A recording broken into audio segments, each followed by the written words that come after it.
ada tokoh politik ya dalang di balik ini semua, dan mengatakan si Ade Darmawan itu mengatakan ini partainya sesuai dengan warna yang dipakainya. Ya, semua orang menyimpulkan partai biru. Inilah fitnah-fitnah ya. Orang-orang fitnah ya, pemfitnah semacam ini tidak gentleman, pengecut. Harusnya kalau dia punya data sebutkan saja siapa namanya. Ya, kalau dia punya dasar harusnya disebutkan siapa partai itu. Partai apa yang warna biru? Apakah Partai Demokrat atau partai satu lagi apa? Nasdem ya. Perindo, nggak tahulah itu ya. Tapi publik menyimpulkan itu Partai Demokrat karena AHY sekarang lebih bersinar ya. Agus Harimurti Yudhoyono lebih bersinar daripada Gibran, dan kemungkinan besar ya kalau dari favoritism dari netizen mereka lebih memilih Agus Harimurti Yudhoyono daripada Gibran. Ya, itulah tuduhan mereka. Partai biru. Tuduhan tanpa dasar, tuduhan liar yang yang sengaja mereka lancarkan untuk menutupi permintaan rakyat atas hak konstitusionalnya. Ya, agar Jokowi menunjukkan ijazah yang pernah dipakainya 2 kali. Ya. Kalau gubernur sama wali kota juga dipakai, tapi terutama ijazah yang pernah dia pakai sebagai calon presiden tahun 2014-2019. Jadi para termul ini sudah semakin panik, semakin tersudut, ya, sehingga mereka melancarkan isu-isu liar, ya, menuduh ke sana kemari. Padahal ratusan juta rakyat, saya yakin ratusan juta rakyat menginginkan ijazah yang Anda pakai, Joko Widodo, tahun 2014-2019 sebagai calon presiden, sehingga kertas suara saat itu menggunakan gelar insinyur pada nama Anda, agar ijazah Anda itu ditunjukkan, ditampilkan kepada publik. Ijazah Anda, karena sudah Anda pakai dalam pencalonan pejabat publik, terutama pejabat publik nomor 1 di Indonesia, maka tidak ada lagi alasan bahwa ijazah itu ada yang Anda pakai itu ijazah milik privat, milik Anda sendiri. Karena ijazah itulah yang Anda pakai sebagai capres, maka ijazah itu menjadi hak publik untuk mengaksesnya. Inilah ya, hak konstitusional rakyat inilah sekarang yang mau digeser oleh para termul maupun Jokowi, sehingga seolah-olah kami di backing, ya, ditunggangi, di backup, didanai oleh partai biru tersebut. Inilah termul-termul pengecut, ya, termul-termul pengecut seperti Ade Darmawan ini dan Sylvester, ya, yang menuduh kami penghasutan, padahal mulutnya penuh dengan fitnah, fitnah tanpa dasar. Sudah memfitnah pun sifatnya sifat pengecut, ya. Makanya dalam tayangan dialog Zoom kemarin di Kompas TV, saya hanya tertawa betapa paniknya para termul ini, sehingga argumennya sudah semakin tanpa dasar, ya, yang ditertawakan oleh rakyat. Ya. Kalau berani kau Ade Darmawan, tunjukkan partai apa dan siapa, gitu loh. Itu menandakan Anda laki-laki, bukan pengecut, ya. Anda laki-laki tidak, Ade Darmawan dan Sylvester. Jangan bersembunyi di balik narasi-narasi liar dengan statement-statement kabur, kode-kode warna. Itu warna saya biru, tunjukkan siapa, gitu loh, partai apa, siapa yang mendanai kami, siapa yang membacking kami, gitu. Memang kalau isu seperti ini langsung dimakan oleh termul, ya, mereka akan menggoreng ini, pantasan Rismon ke sana kemari, dananya pasti besar, siapa yang mendanai dia. Itulah otaknya termul, karena dia berpikir tidak ada orang, tidak ada termul yang mau bergerak kalau nggak dibiayai. Padahal orang banyak hidup dari idealisme, gitu. Kalau uang nomor 10, gitu. Tetapi otaknya termul semacam Ade Armando tidak masuk akalnya, pasti digerakkan dengan uang. Itu loh termul, ya. Jadi otaknya para termul semacam Ade Darmawan dan penjilat Sylvester ini, tidak mungkin orang bergerak kalau tidak ada yang mengorganisir, tidak ada uang yang terlibat. Makanya mereka menuduh sana sini bahwa kami dibiayai atau dibackingi oleh tokoh politik, ya, didanai, tetapi dengan pengecut mengatakan hanya kode warna partai sesuai dengan warna baju yang dia pakai. Itulah Ade Darmawan, ya. Nanti kau dilaporkan nangis kau, gitu loh, ya. Ade Darmawan, sebutkan kalau gentleman kau, kalau enggak dia mulutmu, ya. Jangan kalian menuduh kami memfitnah, tapi kalian memfitnah sana sini, gitu loh. Termul pengecut kau, gitu loh, ya. Ini loh, mencoba kalian mengadu domba, padahal kami, ya, bekerja dengan pekerjaan kami. Ya memang itu pekerjaan kami. Ya, kalau saya ke lapangan, kenapa kau nggak ke lapangan? Nggak ada duit kau, itu loh. Atau pelit kau, itu loh. Kau lakukan investigasi sendiri. Siapa kau melarang-larang saya? Ya, nggak ada hak untuk melarang-larang saya. Uang saya sendiri, capek badan saya sendiri, gitu loh. Kalau termul cuma pengecut menuduh sana sini, ya memang wajar kalian menjilid si kuratku di situ. Itu loh. Ya, sudah menipu entah berapa kali itu, entah ribuan kali itu menipu sejak Capres 2014. Ya. Yang gak adanya nurani kalian orang semacam itu kalian jilat-jilat. Jadi ya saya ingatkan ya termul, ya saya ingatkan termul seperti Sylvester maupun Ade Darmawan, ya, cabut omonganmu sebelum nanti kau kulaporkan kau ke Polda Metro Jaya atas tuduhan fitnah. Jelas kau, ya, partai biru kau bilang sesuai bajumu apa, orang bisa menyimpulkan itu bajumu saat itu biru, ya. Cabut pernyataanmu itu termul Ade Darmawan, ya, karena Anda bisa sewaktu-waktu saya laporkan ke Polda Metro Jaya atas tuduhan fitnah, itu loh, menuduh kami ada yang membackingi. Saya laporkan juga nanti Joko Widodo di sana, itu loh, ya. Jangan macam-macam, cabut itu Joko Widodo, cabut statementmu itu, ya. Jangan Anda suka memfitnah. Anda mantan presiden lu 2 periode, ya. Anda mantan presiden 2 periode tapi ngomong tanpa dasar, ya. Sudah dikasih makan rakyat Anda Joko Widodo 30 juta pensiunmu tiap bulan. Jangan pecah belah adu domba rakyat ini, gitu loh, menuduh kami tanpa dasar. Kalau berani laporkan itu siapa yang membackingi kami, laporkan kami juga, kami ada yang membacking, ada yang membackup, gitu, ya. Jangan beraninya cuma duduk sana tokoh politik lah apalah, ya. Anda itu kan sudah telah dan sedang menikmati uang rakyat, pajak rakyat, keringat kami.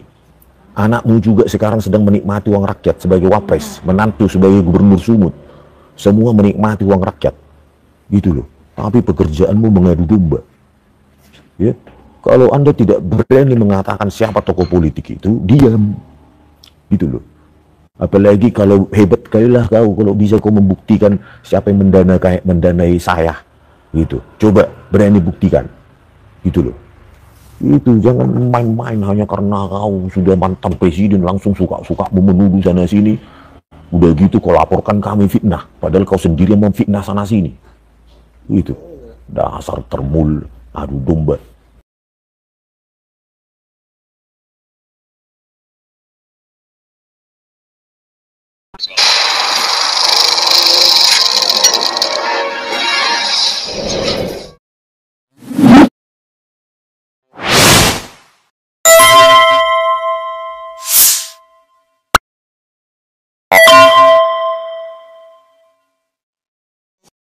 Pak, kalau terkait yang ada muncul 12 nama terlapor terkait yang laporan Pak Joko di Polda Metro Jaya itu, tanggapannya seperti apa Pak? Termasuk Pak Abraham Samad. Iya, begini, jadi yang saya laporkan itu adalah peristiwa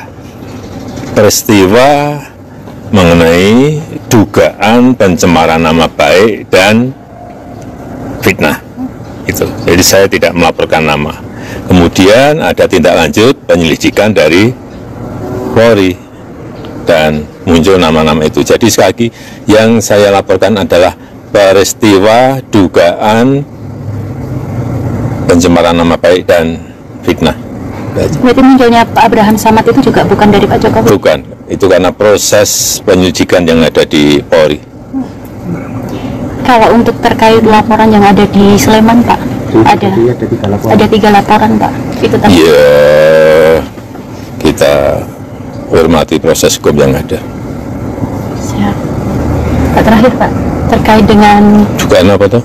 ada yang skripsi palsu, ada yang soal Pak Kasmujo, sama Itu namanya ngalor ngidul. Yang satu belum selesai sudah ngalor, yang satu belum selesai sudah ngidul. Namanya ngalor ngidul. Tapi kita hormati proses hukum yang ada. siap. Ya, udah.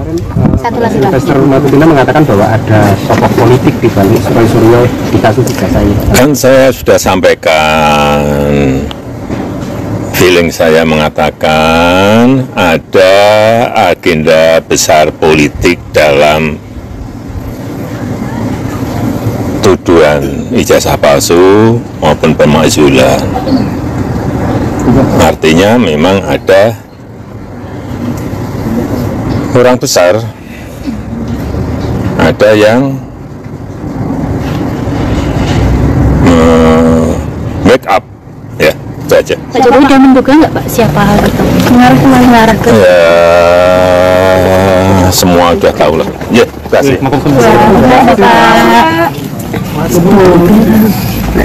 Pak, kalau terkait yang ada muncul 12 nama terlapor terkait yang laporan Pak Jokowi di Polda Metro Jaya itu, tanggapannya seperti apa, Pak? Termasuk Pak Abraham Samad. Iya, begini, jadi yang saya laporkan itu adalah peristiwa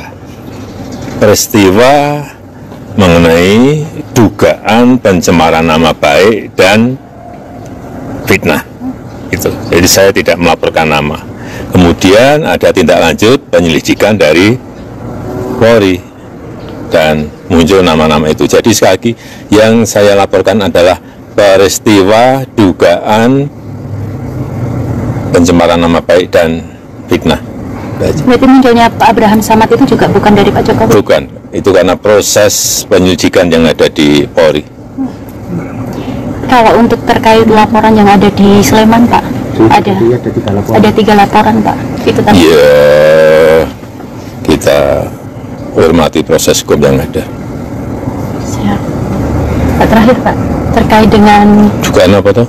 ada yang skripsi palsu, ada yang soal Pak Kasmujo, sama Itu namanya ngalor ngidul. Yang satu belum selesai sudah ngalor, yang satu belum selesai sudah ngidul. Namanya ngalor ngidul. Tapi kita hormati proses hukum yang ada. siap. Ya, udah. Satu lagi, Pak. Investor Martina mengatakan bahwa ada sosok politik di balik Roy Suryo di kasus ijazah ini. Kan saya sudah sampaikan, feeling saya mengatakan ada agenda besar politik dalam tuduhan ijazah palsu maupun pemakzulan. Artinya memang ada orang besar, ada yang make up, ya itu aja. Pak Jokowi udah menduga nggak, Pak, siapa hal itu? Mengarah ke Ya, semua udah tahu lah. Ya, terima kasih.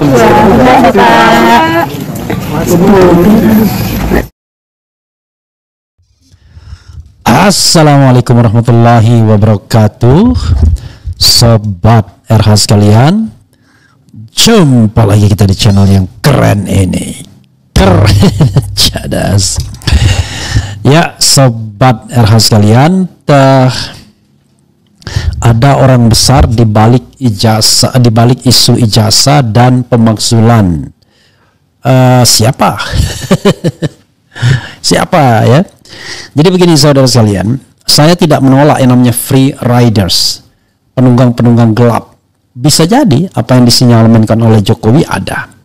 Tetapi sebuah isu itu tidak bisa kemudian berkembang sedemikian rupa. Kopi Aceh enak ya. Kalau tidak ada bahan bakunya.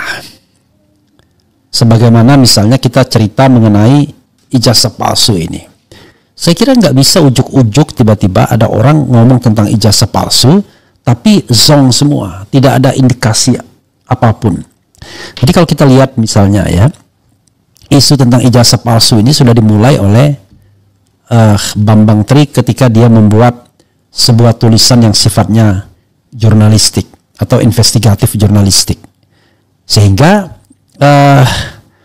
yang disampaikan itu ya harus dipahami sebagai bagian dari kerja-kerja jurnalistik, kan begitu. Kemudian ada gugatan ke Pengadilan Negeri Jakarta Pusat di tahun 2022. Tapi sayangnya dinyatakan tidak dapat diterima.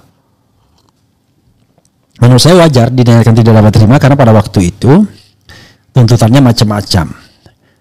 Tetapi sebelum dinyatakan tidak dapat diterima ini, sebelumnya sudah ada lagi gugatan, tetapi kemudian ditarik karena Bambang Tri dan Gus Nur juga ya ditangkap dan kemudian diproses. Lalu setelah Bambang Tri dan Gus Nur ada gugatan dinyatakan tidak dapat diterima. Di Solo itu juga dinyatakan tidak dapat diterima. Jadi orang mempertanyakan ijazah palsu ini bukannya kapok, tapi justru terus menerus. Soalnya kenapa? Dalam kasus Bambang Tri,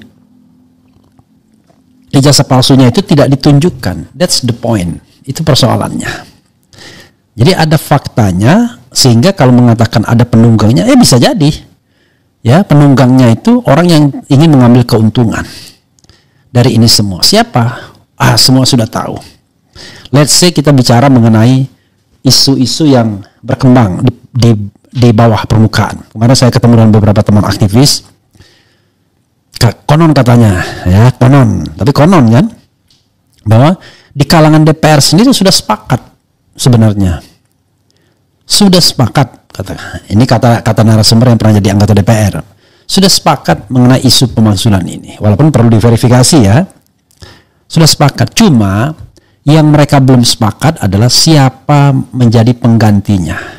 Nah ini ada 2 putra mahkota yang disebut-sebut sebagai calon pengganti, yaitu AHY dan satunya Puan Maharani. Ya tentu mau, siapa yang nggak mau, tinggal disodorkan namanya dan kemudian dipilih, selesai kan. Di antara mereka konon para anggota DPR itu belum sepakat siapa yang akan dimajukan. Ternyata muncul yang namanya kuda hitam, dark horse. Jadi kuda hitam ini, saya sebut saja inisialnya Mr. D. Loh, kan we are for the same party, political party, no problem. You see Prabowo and Sandiaga Uno, orang bilang begitu ya. And then katanya ini cukup disupport ya, supported by the members of parliament ya, either in DPR or in DPD. Jadi ada. Nah, kalau kita bicara teori kepentingan seperti itu, saya tidak yakin ada satu orang besar yang mengorkestrasi ini semua. Atau beginilah, paling gampang ya. Wah, sambil minum nggak apa-apa ya. Saya pengen melakukan analisis sambil minum. Ya, jadi ini analisis ya. Let's say orang mengarah kepada SBY. Masuk akal kalau orang mengarah pada SBY. Lalu kita kaitkan dengan pernyataan pernyataan Sylvester. Katanya ada orang besar di belakang Roy Suryo. Maka yang paling gampang adalah ya menuding SBY, karena Roy Suryo pernah menjadi anggota Partai Demokrat. Coba kita putar dulu yang ini ya. Jadi kalau sudah siap bilang ya. Jadi Roy Suryo pernah menjadi anggota Partai Demokrat, tapi dia sudah mundur. Wah, lalu ada AHY, connect ya, ketemu ya. Tetapi pertanyaan kita bukan pada siapa di belakang layarnya. Kalau memang ada, apa esensinya? Apakah memang ijazah palsu ini ada benar atau tidak? Apakah cukup beralasan kalau seandainya Fufu Fafa ini mau dimaksudkan, kan begitu soalnya. Jadi kalau saya lihat ya, ini nggak ada kaitannya lagi. Justru kalau dibilang misalnya orang di belakang layarnya itu Anies Baswedan misalnya, ayo silakan. Saya meyakini bukti-bukti itu nol besar. Kenapa nol besar? Karena ini kan hanya drama dan narasi yang dimainkan. Contohnya, yang mereka teliti itu apa? Ya kan? Selama ini kita ini sebenarnya lupa bahwa yang diteliti itu bukan ijazah palsu yang original atau ijazah asli, tapi yang original juga kan, ya kan? Yang diteliti itu adalah semacam foto atau kopian di sosial media yang di-upload. Isu ijazah palsu ini menurut saya sudah game over, termasuk isu pemaksulan. Ya kan? Karena apa? Isu ijazah palsu ini sudah pernah digugat 2 tahun lalu, hasilnya ditolak oleh pengadilan. Ya.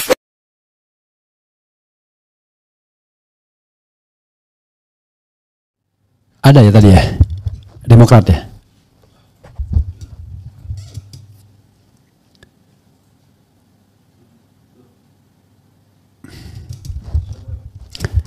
Oke, saudara sekalian, saya tidak sempat membaca tadi ya.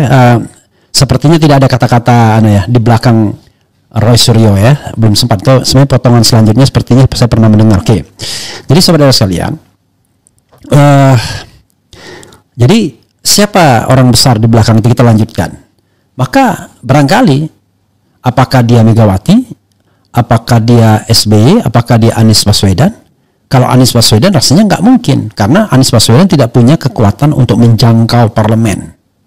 Dia tidak bagian dari elit saat ini berkuasa. Apakah Megawati? Megawati bisa jadi karena punya kepentingan untuk mendudukkan Puan Maharani. Kan kepentingan Megawati adalah sekali dayung 2-3 pulau terlampaui. Misalnya Gibran digeser, ijazah palsu terbukti, Puan naik sebagai wakil presiden, itu cerita indah. Kan cerita indahnya kan begitu kan. Oke. Apalagi something happened to Prabowo and then her daughter replace the position as the president. Wah, itu tambah indah lagi. Kalau SBY ya mungkin saja, karena SBY melihat siapa tahu dia bisa menggalang koalisi untuk menjatuhkan Gibran dan kemudian mendudukkan AHY jadi the vice president. Kalau AHY jadi the vice president, maka he is a potential to become the president, ya kan? The next president. Jadi politik itu tentu tidak di ruang hampa. Hanya ya saya tidak percaya ada pembicaraan khusus antara Roy Suryo dengan SBY atau Dr. Tifa dengan SBY atau dengan Mega atau whoever ya, whatever, pembicaraan respon dengan siapapun. Yang ada adalah mungkin saja ada the free riders, ada free rider, ada penunggang gelapnya. Ya, sama seperti ketika saya mengkritik Sambo. Kemudian saya dikasih tahu, don't worry, ya, you are backed up by 3 commissioners generals. Wah, saya bilang, kok bisa begitu? Ya, karena mereka punya kepentingan untuk menendang Sambo dalam circle di kepolisian, misalnya begitu. Jadi sering sekali suara murni kaum intelektual atau kaum akademisi ini ditunggangi oleh pihak-pihak lain. Jadi lalu bagaimana dong? Apakah ketika Anda saya mengatakan sama teman-teman siapapun yang mendengar ini, Anda harus lurus dengan niat Anda. Kalaupun apa yang Anda lakukan ada orang lain yang memetik keuntungan, it is not your business. Itu bukan urusan Anda. Urusan Anda adalah amar ma'ruf nahi mungkar, menegakkan kebenaran as an activist, kan begitu. Jadi kalau soal isu ijazah palsu ini ya sudah lurus saja, terus sampai terminal akhir untuk membuktikan apakah ijazah ini asli atau palsu. Kalau kemudian palsu, maka ya the mission is completed, ya, atau we accomplish the mission, ya, menyelesaikan. Tetapi kalau seandainya ternyata sebaliknya, ya sudah, berarti harus menerima konsekuensi kalau seandainya sang kepala negaranya tidak cukup menjadi negarawan. Memang niatnya ingin memenjarakan orang. Jadi itu yang kita. Adapun kemudian ada orang yang memetik keuntungan dan lain sebagainya, ya sudah biarkan saja. Biarkan saja ya. Toh kita berharap bahwa selalu ada orang-orang baik yang berada di pemerintahan. Sebagai contoh, sebagaimana yang saya sampaikan kepada Jumhur Hidayat, saya tidak bisa menerima Prabowo Subianto yang berkolaborasi, ya, berkolusi dengan Jokowi di Pilpres 2024 untuk memenangkan pertarungan. Karena saya tahu betul, ya, it was an unfair competition. Karena itu saya menolak misalnya kalau mau dilibatkan atau dimasukkan ke dalam kabinet dan lain sebagainya. Berat menolak kekuasaan, berat menolak kenikmatan, berat menolak gaji 1 miliar per bulan seandainya ditunjuk sebagai komisaris. Tetapi ya sudahlah, bismillah ya. Walaupun kita belum kuat-kuat amat, masih ada rasa marah, rasa cemburu dengan orang kok dengan mudahnya menggadaikan idealisme yang dulunya teriak-teriak mengenai idealisme, tapi sekarang ketika menjadi bagian dari pemerintahan kemudian rangkap jabatan juga, kalau bahasa pasarnya tai kucing kan gitu kira-kira ya.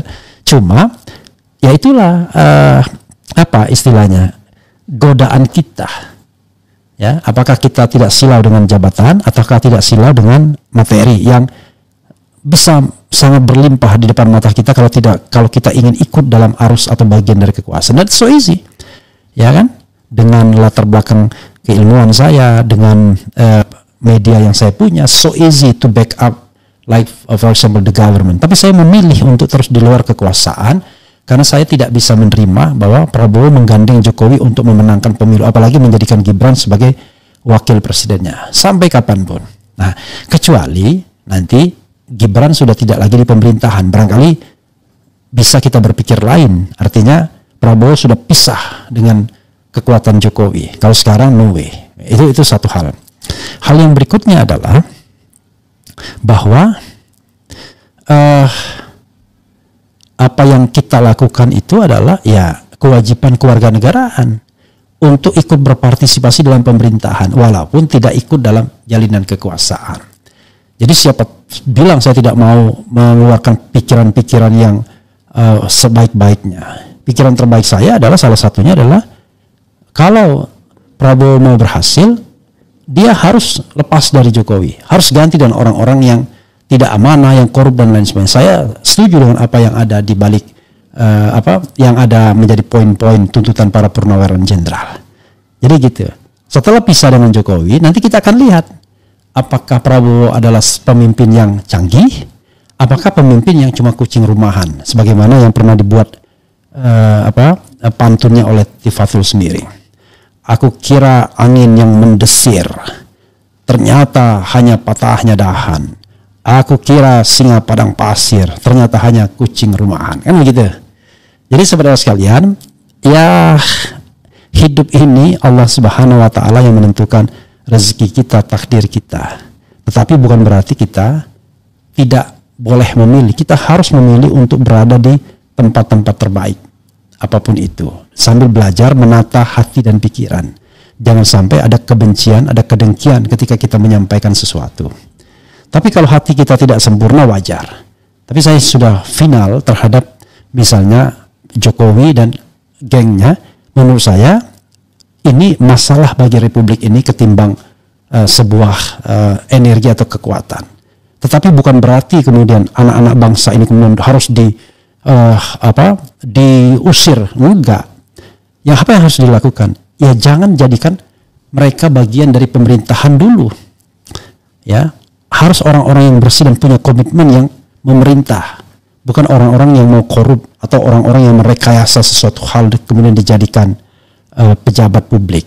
Harus orang-orang yang punya komitmen. Nah, pertanyaannya adalah apakah Prabowo Subianto ini adalah jenis pemimpin yang suka dijilat, ya, ataukah jenis pemimpin yang melihat masalah itu secara lebih genuine dan lebih suka mendengarkan kritik daripada jilatan-jilatan orang sekelilingnya. I don't know exactly. Jarang sekali pemimpin bisa lolos dari kata-kata manis orang sekitarnya. Apalagi orang sekitarnya tersebut bisa menyediakan segala kemewahan, segala fasilitas, segala kenikmatan duniawi. Begitu saudara sekalian, mudah-mudahan bermanfaat. Wassalamualaikum warahmatullahi wabarakatuh. Keren Cadas Tiar.